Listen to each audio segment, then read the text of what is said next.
Y ahora sí, llega la tan esperada y tan promocionada columna de Santiago Dávila, aquí en el Ágora, en Radio Nacional. El mito del paraíso perdido, esta columna que toma el nombre de su primer libro, el mismo que acabamos de sortear. Así que ya mismo los dejo con Santiago, que nos va a deleitar con su primera columna o no, porque como decíamos que no es objetivo, como lo han criticado por no ser objetivo, quizá no nos deleite. Claro. Estamos charlando de la objetividad, Santiago. No, sí, nos quedamos charlando inclusive en el informativo, en el pasaje sí. Que la gente no se imagina que en el medio de... Para mí también es nuevo, porque no tengo experiencia en la radio, que en el medio de las cosas que pasan, que el oyente escucha, acá atrás del micrófono se siguen hablando cosas. No las digas al aire, por favor. No, se puede decir, porque a veces uno dice cosas más interesantes cuando el micrófono está apagado. Digo, esto se puede decir. No, el tema de la crítica de Neo, que me dijo, bueno, compartís con gente, con afectos, con gente conocida, con gente amiga, que te dice que no comparte ideológicamente esta línea. Digo, bueno, yo quería compartir en principio mi alegría o la felicidad de poder haber cumplido este sueño. Y me dice, sí, pero no sos objetivo, la crítica es. Bueno, eso es lo que yo, lo mismo le digo a mis alumnos que pasa con el derecho. Cuando vos tenés dos terrenos, viste, ya de la época de los romanos peleaban entre dos vecinos cuando la gallina de uno ponía un huevo en el terreno de al lado. Entonces, ¿de quién es el huevo? ¿Del dueño de la gallina o del dueño del terreno? Bueno, desde el punto de vista jurídico, objetivo, hay dos teorías. Una que dice que lo accesorio sigue la suerte de lo principal y otro que dice que la posesión de las cosas muebles vale título. Entonces, ¿cuál es la teoría correcta? Bueno, depende a quién defiendas vos, si te pones del lado del dueño de la gallina o del dueño del terreno.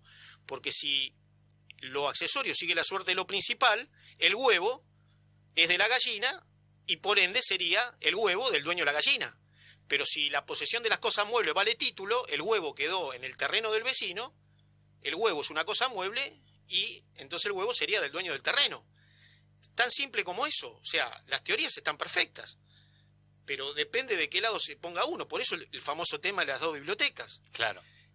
Lo mismo pasa, porque con este ejemplo, que es, como decía Napoleón, un ejemplo lo aclara todo, pasa lo mismo con el mar territorial. Mar territorial, un país como la Argentina, que tiene una plataforma continental de millas y millas adentro del mar, con 200 metros de profundidad, siendo la plataforma más grande del mundo, obviamente que nuestra postura va a ser tener la soberanía para ganar lo que se llama el Mar Azul, extenderla lo más posible. Pero lógico, y un país que no tenga litoral marítimo, como Inglaterra, que tenía en el siglo XIX la flota mercante más grande del mundo, planteaba la libre navegación de los ríos. Entonces decía, no, pero es igual, dice un principio de igualdad. Ellos podían venir a navegar el río de la Plata, el río Paraná y nosotros el Támesis con nuestra flota. Sí.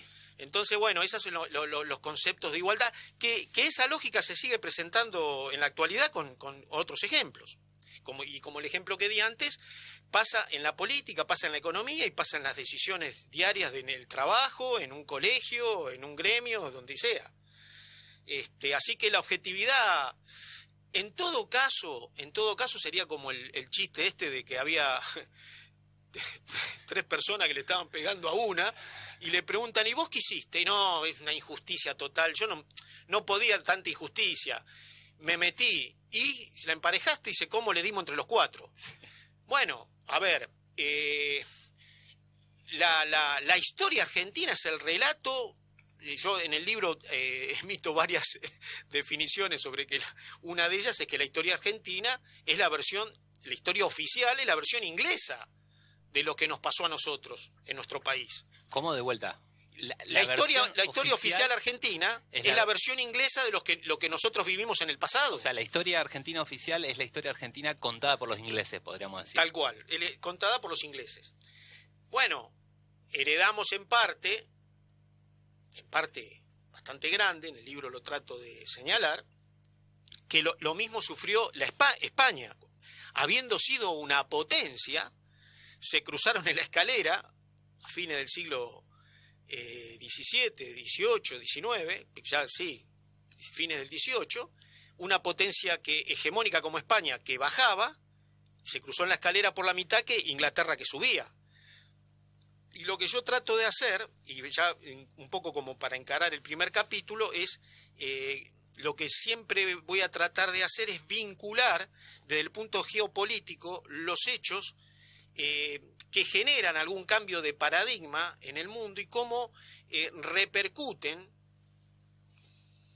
con otros acontecimientos históricos que están íntimamente relacionados, como uno es la causa y las consecuencias que derivan de esos acontecimientos. Por algo, cuando aprendíamos historia en la escuela, todo el tiempo había referencias a lo que pasaba en el mundo. Tal cual, esas referencias en general en la escuela están bien señaladas, ya desde mayo nada más, cuando dijimos que hacíamos la primera junta que Claro. tenía avisos independentistas porque era autónoma del rey, era porque el rey Fernando VII había caído preso de Napoleón Bonaparte. Uh-huh. Entonces, eso generó las juntas independentistas en las distintas regiones de España, y por ende, nosotros tomando esa impronta, reconociendo a Fernando VII como legítimo representante, se creó una junta independiente, digamos, por rechazar, digamos, la invasión napoleónica a la península ibérica.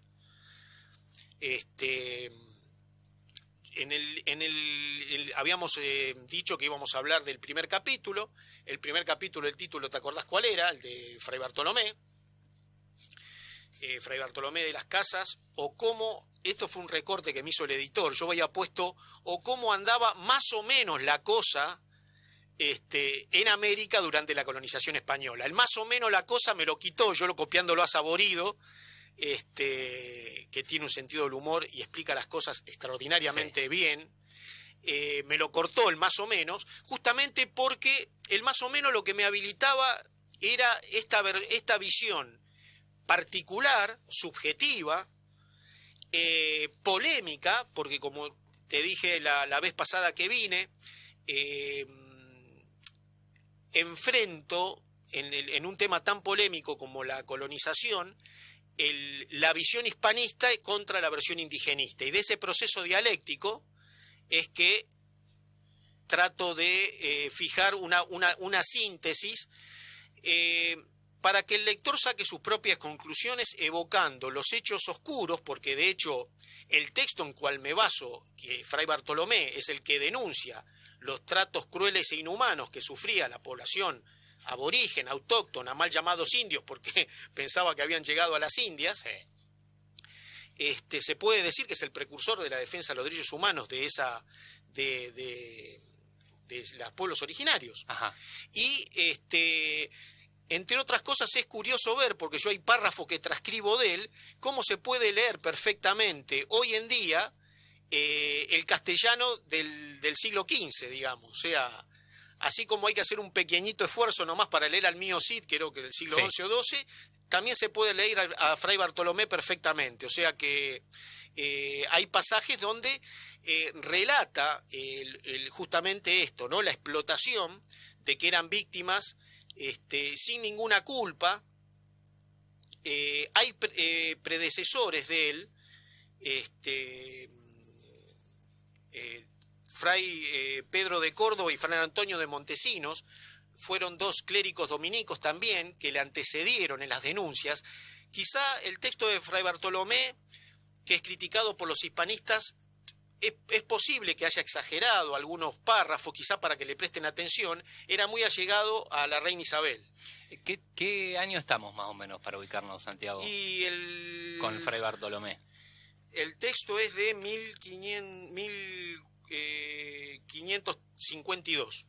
Mitad del siglo XVI. Sí, te digo para los oyentes que no le quiero hacer trampa. Estoy con un machete acá y como le digo a mis alumnos, no me interesa el número de los artículos del Código Penal, sino el concepto.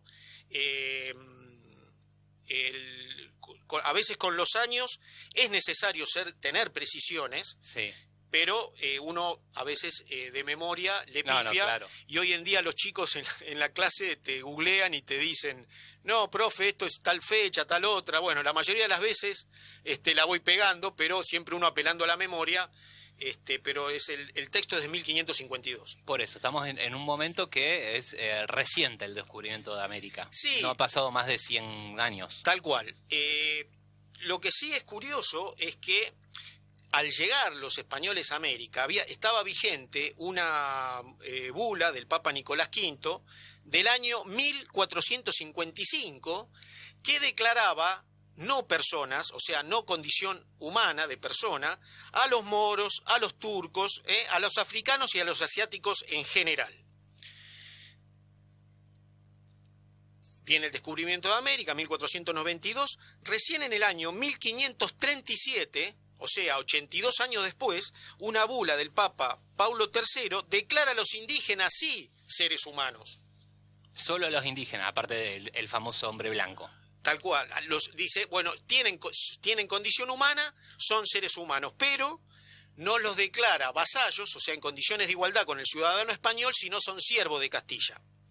Entonces, ahí es donde se justifica el sometimiento, donde el rey nombra un adelantado, ese adelantado a su vez nombra encomenderos, que como dice el nombre, se les encomienda dos cosas al mismo tiempo: la explotación económica en las haciendas, en las minas, y con el compromiso, ese era el derecho que tenían, la explotación económica, con el compromiso, y el compromiso era la obligación, de incorporarlos al catolicismo. Bueno, era como un contrato feudal un poco a la americana y con una figura central fuerte, en este caso el rey, que no tenía el contrato feudal originario. Tal cual, exacto. Yo cuando hay algunos pasajes en el texto que hablo también de que qué curioso es cómo, a pesar de que en España no existió el feudalismo como se lo conoció en Francia y en los principados germánicos, porque no nos olvidemos, y eso está señalado, los moros, los árabes, estuvieron 7 siglos del 711 a 1492. O sea, el 1492 fue un año de explosión, de festejo, si se quiere, porque expulsaron a los árabes de Granada y descubren América. O sea, creo que el descubrimiento fue en octubre y de Granada se van en diciembre, fin de 1492. O sea que ellos aplicaron figuras típicas del feudalismo con esto de este tipo de contratos así de vasallaje, sin haberlo aplicado en la península. Y lo paradójico es también cómo el español, claro, acá hay un tema que yo en el libro lo desarrollo, que digo que España fue un estado teocrático, porque después de 7 siglos de lucha contra la invasión musulmana, y fue progresivo, ganando territorios, obviamente primero los reinos del norte, sí, Navarra, León, Castilla y Aragón, y a lo último Granada, fue una lucha patriótica, y al mismo tiempo el catolicismo le sirvió como un elemento de homogenización para lograr la unificación, porque más que los localismos, los regionalismos en España, son consecuencia de esa oposición a una figura central fuerte, pero por las luchas regionales, por la expulsión del moro. Ajá. Eso creo yo, esto lo he hablado con hispanistas que te imaginas que son especialistas, sí, sí, saben muchísimo más que yo, pero lo que me ha reconfortado es que cuando les decía mi tesis o mi posición, no me decían eso es una pavada. Pues yo decía, ¿cómo puede ser que hayan conquistado todo un continente y hablamos todos castellanos y vos vas a España y en Galicia hablan gallego y en ¿cómo se llama? En Andalucía hablan bueno, Andalucía no, en Cataluña hablan catalán, sí, que tiene mucho parecido al francés. Sí. Bueno, no me saben explicar eso bien. no me lo saben explicar Bueno, bien. incluso España como unidad estatal es posterior al descubrimiento de América, Y sino es la unión de los reyes católicos. Y la unión de los reyes Castilla y Aragón, Fernando e Isabel, en realidad las bulas de Alejandro I, que era Rodrigo Borja, que era español, les concede, ahora no creo que sí con Benit, la bula, donde le reconoce toda la posesión de las tierras descubiertas, nuevas, a Castilla. Fernando era como el que cogobernaba con ella, pero se la cede a Castilla. Todos los reinos católicos, Francia sobre todo, no acepta el alcance de esa bula a nivel geopolítico, no le reconocía potestad a nivel de política internacional, Inglaterra menos. El único que acepta las bulas es Portugal, pero se los conmina desde el papado a tener que negociar, y ahí es donde se establece el famoso Tratado de Tordesillas entre España y Portugal. En ese tratado, el tratado que estaba vigente anterior se llamaba de Alcazovas, que dividía el mar Atlántico, una línea horizontal. El Tratado de Tordesillas viene a fijar una línea vertical. Claro. Y ahí es donde, a cambio de Ceuta y Melilla, que todavía hay problemas en el Mediterráneo porque están sobre la costa norteafricana del Magreb, es que extiende Portugal la línea unas leguas más para acá, digamos, y es el territorio actual de Brasil. Hay otro capítulo más adelante, no en este, donde hago una comparación cuando nos comparamos con Brasil, que a vos te llamó la atención la otra vez, que era Maradona y Pelé, donde yo arranco, antes de hablar de Argentina y Brasil, hablo de España y Portugal. Hago una comparación ahí entre las similitudes y las diferencias a su vez que hay entre España y Portugal, que son más finitas, o sea, que las que hago en este capítulo entre Inglaterra y España. Arrancamos cuando decíamos que íbamos a vincular desde el punto de vista geopolítico algunos acontecimientos que desencadenan otros. Era el año 1453, que es la caída de Constantinopla. La caída de Constantinopla a manos de los turcos otomanos. A manos de los turcos otomanos. La potencia militar que viene creciendo y que de alguna manera llega hasta la Primera Guerra Mundial. Llega hasta la Primera Guerra Mundial, que ahí se desmembra el Imperio Otomano. Pero tenía desde Marruecos, desde Egipto, hasta Persia, hasta lo que hoy es Irán. Sí. Inclusive llegaba, de hecho, la famosa zona de los Balcanes, claro, Serbia, es de religión musulmana porque los turcos dominaban hasta ahí. Sí. Esta caída, que fue la caída del Imperio Romano de Oriente, el Imperio Bizantino. Sí. Que no se conocía a sí mismo como Imperio Bizantino, sino que era un nombre occidental. Exacto, lo habíamos occidentalizado. Pero había tenido inclusive Génova, Venecia, que en ese momento eran reinos, prestaban cierta ayuda hasta que fue indefendible, digamos, ese bastión.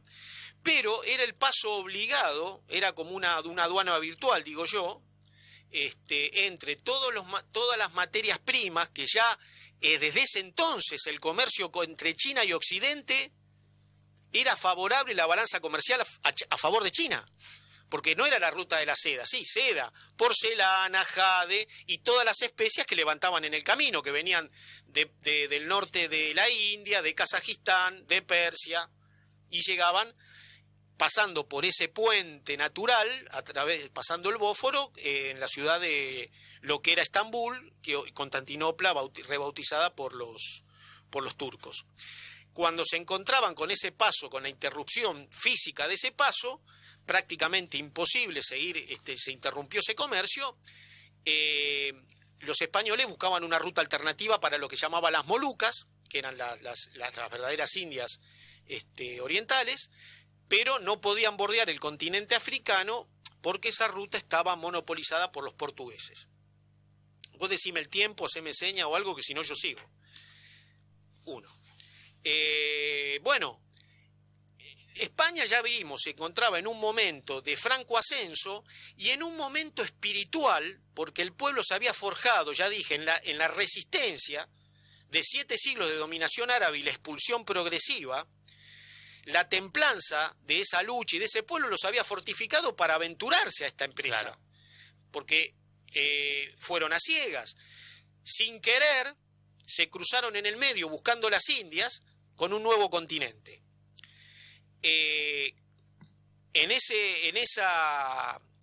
Para esa empresa no solamente estaba, porque lo más importante, como dije antes, no solamente son las condiciones materiales, porque aprovecharon los conocimientos de los genoveses y la escuela de navegación de Enrique el Navegante de los portugueses, desde el punto de vista de los conocimientos astronómicos y de navegación. En la escuela de los portugueses habían descubierto medir muy bien las distancias, todos los meridianos y los paralelos es un invento portugués, pero los españoles capitalizaron ese conocimiento, más las mejoras que le hicieron a sus naves, y se aventuraron y se chocaron con nosotros en el medio. Bueno, ese es el contexto que de alguna manera preanuncia lo que va a ser la colonización española de América, que me imagino que va a ser el tema del próximo lunes. Ya pasó el tiempo. Ya pasó el tiempo. Bueno. A Santiago lo dejás y te habla hasta por los codos, pero la verdad que siempre es un gusto escucharte, Santi, así que muy contento de esta primera columna y por muchas más. Bueno, gracias. A pesar de que me estoy por jubilar, me siguen diciendo Santi y me encanta. Hasta acá la columna de Santiago Dávila, El mito del paraíso perdido.